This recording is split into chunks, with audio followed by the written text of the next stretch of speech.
Mamadali ka dito, meron ka ritong sasabihin, pero you're feeling na parang sana, hindi pa huli yung lahat. For some reason, gusto ko sanang ibigay tong energy na to sa ibang tao, pero mas nakukuha ko to sa'yo, collective. Let's keep moving. You're rushing in here. It looks like nakakaramdam ako ng nervousness sa inyo and also at the same time, okay, parang yung feeling is you're at the edge of a cliff. Ganong klase ng energy.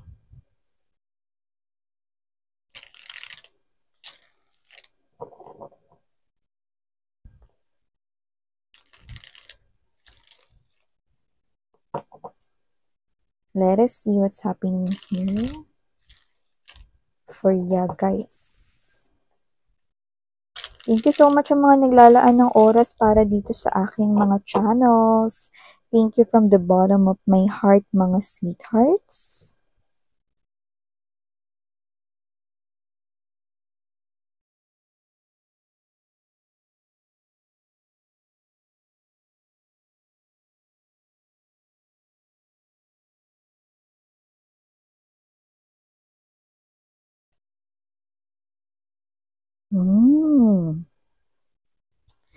Okay.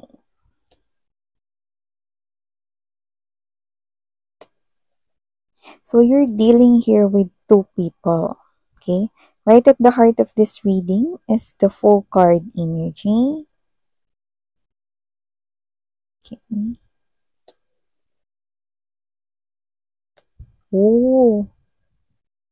Okay. Gets.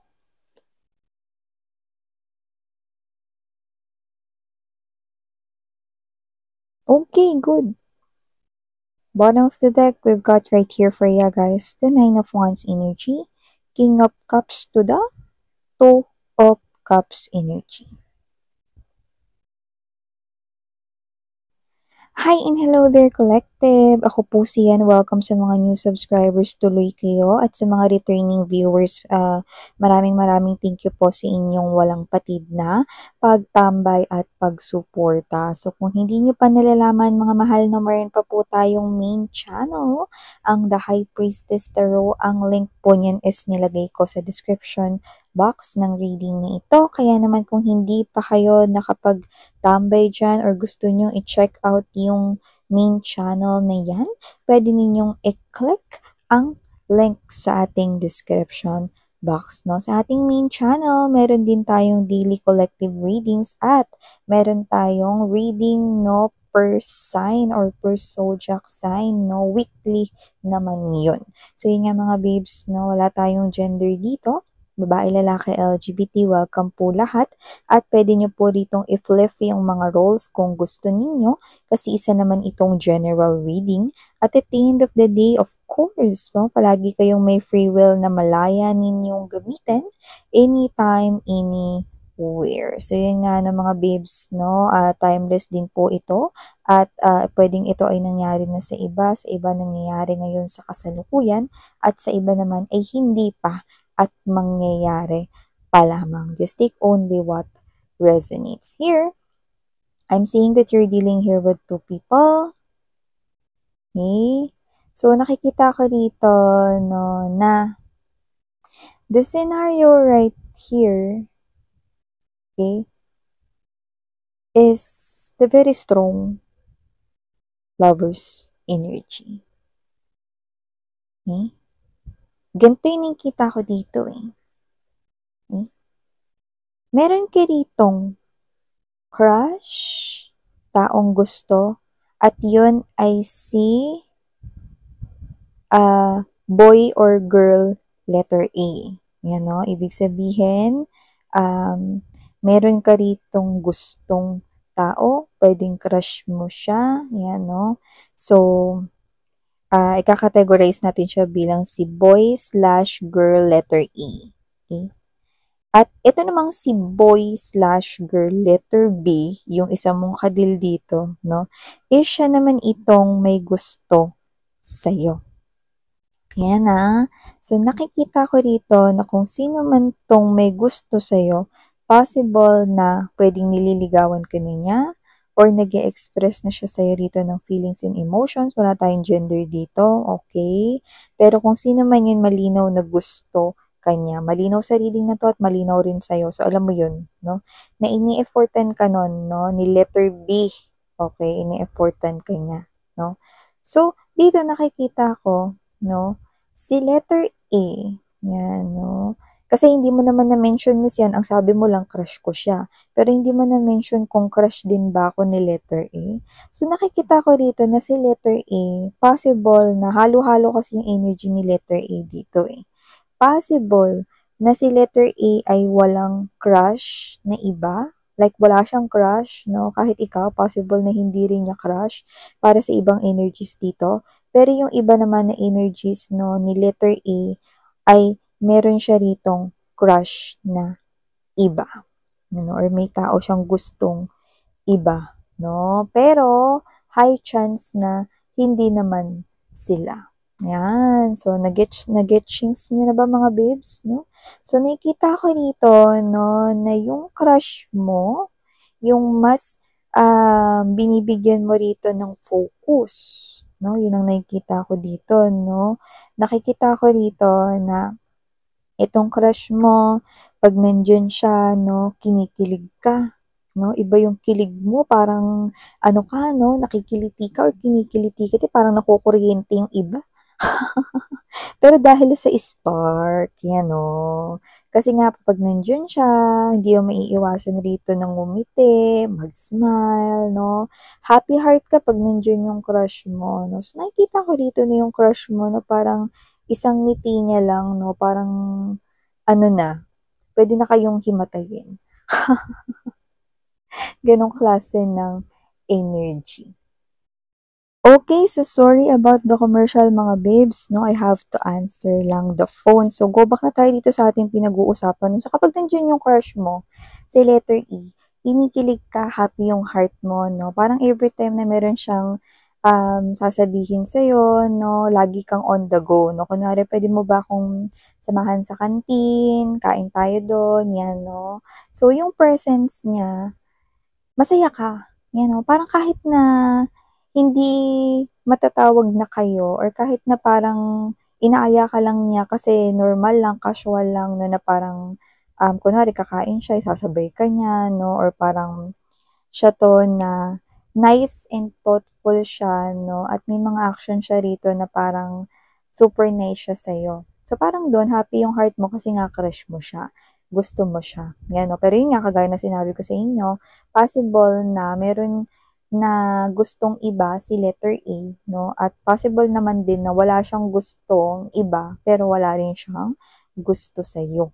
Ayan 'no. Eto namang si letter B. Okay. Nakita ko rito na hindi mo siya masyadong binibigyan ng focus kasi nga gusto mo si letter A, 'yan 'no. At nakikita ko rito 'no, na patuloy pa rin siya rito na nagpapakita ng atensyon sa'yo, nag-e-effort siya sa'yo, gumagawa siya rito ng mga actions or mga bagay na nagpapakita rito na he or she is into you, ganyan 'no. So, posibleng siya 'to na binibigyan ka niya rito ng mga bagay na alam niyang gusto mo or gumagawa siya rito ng mga bagay na gusto mo, but however, hindi mo pa rin yun napapansin, na hindi mo pa rin yun pinagpupukusan talaga. Yung effort niya hindi mo nakikita kasi naka-focus ka masyado kay letter A. Kasi nga, siya yung crush mo si letter A. Diba? So, yun yung parang lumalabas dito. Yung taong gusto mo ay si letter A at hindi si letter B. Kaya kahit na parang umi-effort at yung iba tumutodo na yung effort dito sa panliligaw sa inyo or nag express sa inyo ng feelings and emotions, hindi pa rin talaga. You know? Kasi si letter A yung gusto mo. But here, ito na yung nakikita ko dito sa inyo. No? Ito yung magiging situation mo. With this 2 of coins energy, 7 of coins right here, I'm seeing you na parang mapapahinto ka dito and you'll not just gonna think, but this is you talagang pag-iisipan mo ito. Ayan o. Pero sa umpisa parang wala namang kailangang isipin kasi malinaw naman na si letter A yung gusto mo, di ba? Pero dito nakikita ko no, na parang ito na. Ayan no. Nakita ko rito na yung iba puwedeng kinausap niyo si letter B, ninyo guys 'no, kinausap niyo si letter B na posibleng sinabihan niyo siya or sasabihan niyo siya dito na itigil niya na yung mga ginagawa niya ritong pagpapakita ng effort sa inyo 'no, or parang yung iba gusto ninyo na parang layuan niya na kayo 'no, or leave, you alone, parang gano'ng klase ng energy 'no. So, kayo ito mga babes 'no, na posibleng, um, ini-ignore niyo si letter B or hindi niyo pinapansin na, 'no, or yung iba puwedeng diniretso niyo na siya 'no, na hindi niyo siya gusto at may tao kayong ibang gusto. Kasi dito parang yung energy ninyo ng time na yun, wala kayong pakialam kung gusto kayo ng taong gusto ninyo, basta ang importante gusto niyo siya. Kasi meron kayo ritong belief or pinaniniwalaan 'no, na magiging happy kayo or yung heart ninyo is magiging happy kung yung taong gusto ninyo yung pipiliin ninyo. Well, may point naman talaga kayo. But here, the thing right now is, bakit kayo rito napatigil? Anong naging dahilan ba miss yan? Kasi dito, okay, nung una malinaw na ang taong gusto mo ay si letter A, 'di ba? Gusto ka man niya o hindi basta gusto niyo siya, 'di ba? So dito 'no, may isang other guy or isang other woman pa rito 'no, na may gusto sa'yo 'no, at talagang ini-effortan ka 'no. May feelings talaga yung tao na yun sa'yo, lumabas dito siya bilang Ace of Cups energy. So nakita ko dito na posibleng pinalalayo mo siya sa inyo 'no, sinasabi niyo na tumigil na siya dito sa pagpapa-express ng emotions and feelings for you 'no. So nakita ko dito na posibleng, may pain kasi rito na medyo nasaktan din siya talaga 'no, nung pinapalayo niyo siya rito 'no. At nakita ko rito mga babes 'no, na possible na hindi nung first na or first time ninyo hindi siya dun umalis, hindi niya kayo agad na parang tinigilan rito 'no. Pero nung parang nakukulitan na talaga kayo sa kanya 'no, naisip niya rito sa kabilang banda 'no, na parang importante pa rin yung happiness ninyo. So, dito nakita ko na parang hinayaan niya na lang kayo dito sa desisyon ninyo at talagang lumayo na 'to si letter A, ay si letter B, 'no? Eto na ngayon ang nangyari sa inyo ni letter A, yung taong gusto mo, So, dito nakita ko na with this Ace of Wands energy, yung crush mo kasi lumalabas bilang Ace of Wands energy. So, lumalabas dito 'no, na nagkaroon na rito ng parang malayang time kasi nga parang, lumayo na or nilayuan ka na ni letter A kasi yun yung tingin niya na gusto mong mangyari 'no.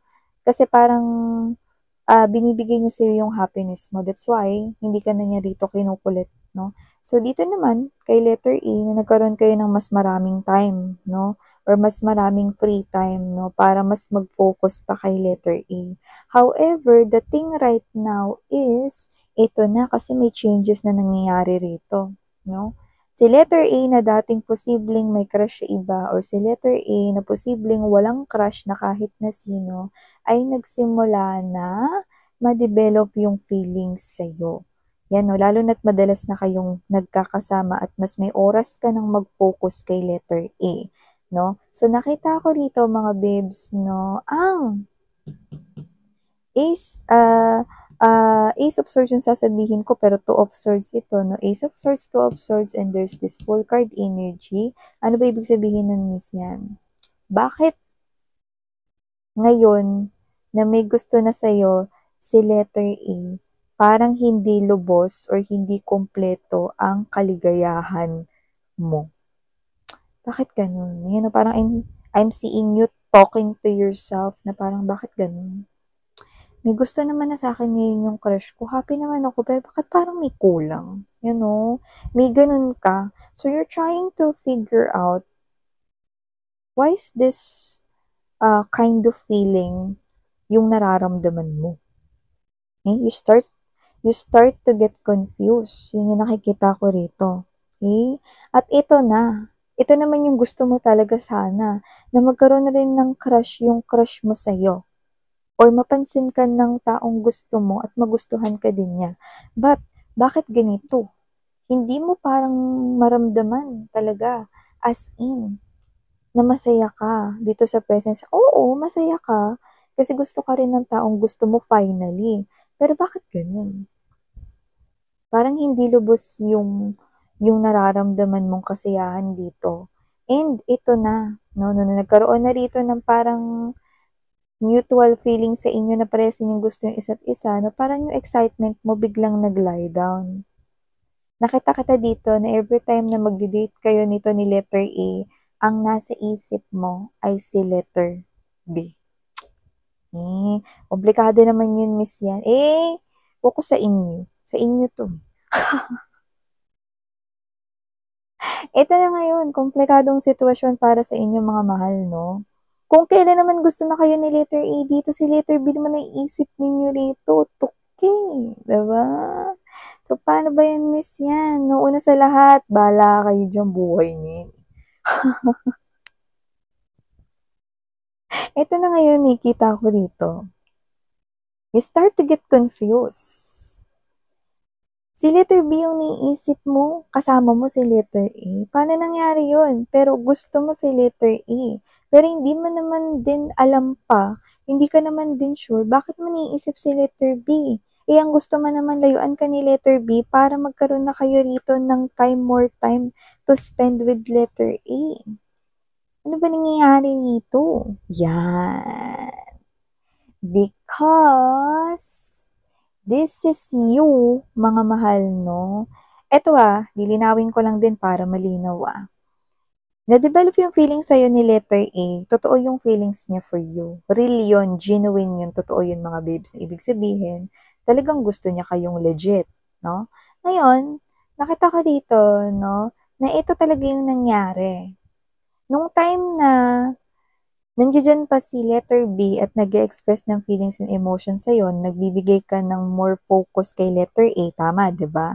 Ang nangyayari is, napapansin mo talaga yung mga ginagawa ni letter A, pero, okay, yung mind mo is nakatuon kay letter B, but your heart already feels the warmth of the efforts ni letter B. That's why, ngayon, hinahanap-hanap mo yung presence niya. Are you getting my point? Okay? So, yung mind mo, nakafocus kay letter A nung time na yon, no? Pero hindi mo alam, nakapasok na sa heart mo si letter B nung time na yon. Okay? So, that's why, okay, parang feeling mo dito na decept ka ng mind mo. Yan yung nakita ko rito. Yan, no?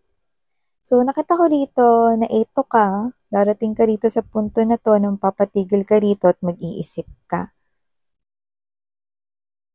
Dito mag-i-evaluate ka, no? Ano ba talagang nararamdaman mo? Sino ba talaga ang gusto mo? Sino ba talaga ang pipiliin mo? Yan, no? Kasi hindi na to kanta ni KZ Tandingan mga babes, no? 'Di ba yung sino ang pipiliin ko, mahal ko o mahal ako? Parehas ka ng mahal ng dalawa na yan. Ngayon, sinong pipiliin mo? Ayan, no? Ay, teka guys, gutom na pala ako. Pinabayaan yung mga anak. Ligpitin ko na to. Yan, no? So, yan, nakikita ko dito mga babes, no? Na, eto kayo, gusto ko dito yung energy ninyo, no? Kasi nakikita ko dito na gusto niyo magpakatotoo in this type of situation right here. So, nakita ko dito na ayaw ninyo na i-prolong or pahabain ang inyong suffering sa kakaisip kung ano ba talaga itong feelings or nararamdaman ninyo. So, nakikita ko dito na dito pa lang sa confusion na to, okay, possible na maging honest ka sa kanilang dalawa. Yan. So, nakikita ko dito, no, na with this type of situation, mafe-figure out mo ang mahal mo pala talaga ay si letter B. Dahil noon pa man, nakapasok na siya sa puso mo rito. It's just that, okay, your mind keeps on telling you that you like letter A instead of letter B. But your heart is telling you already from long time ago that you are already falling in love. It's just that you're not realizing it, na fall in love ka na pala kay letter B. Here's the thing. You will make a decision in the future, near future, immediate future, that's what I'm picking up. You will embody Queen of Swords energy. This is you. Nakikita kitang mag-worry, but your spirits and angel guides, no, are telling you right now, okay, to stop worrying, because the moment you decide to go and talk to letter B, that person is embodying the King of Cups energy. That person is still in love with you. Wala naman nagbago sa feelings and emotions niya for you. So, this person is still emotionally available here for you, and you will start focusing now with letter B, no? Parehas na kayo rito on the same page with each other. So, meron pa ring chance for the both of you guys. Okay? At you will also confront letter E about your feelings and emotions for letter B as well. Okay, so nakikita ko yan dito. See? Sometimes ganun, no? Akala natin yung person na gusto natin, sila na talaga yung gusto natin, no? Pero the moment na nakakasama na natin sila, hindi pala. Okay? Lalo na kapag nakakita tayo ng ibang tao sa katauhan nila, no? So here, problem will be solved, no? Nakikita ko kayo rito na magkakaroon pa rin ng another chance para sa inyong dalawa ni letter B. So, yeah! See, ito yung mga mensahe nakuha ko here for you guys. Take care of your heart. Sarang iyo, love and light. Annyeong!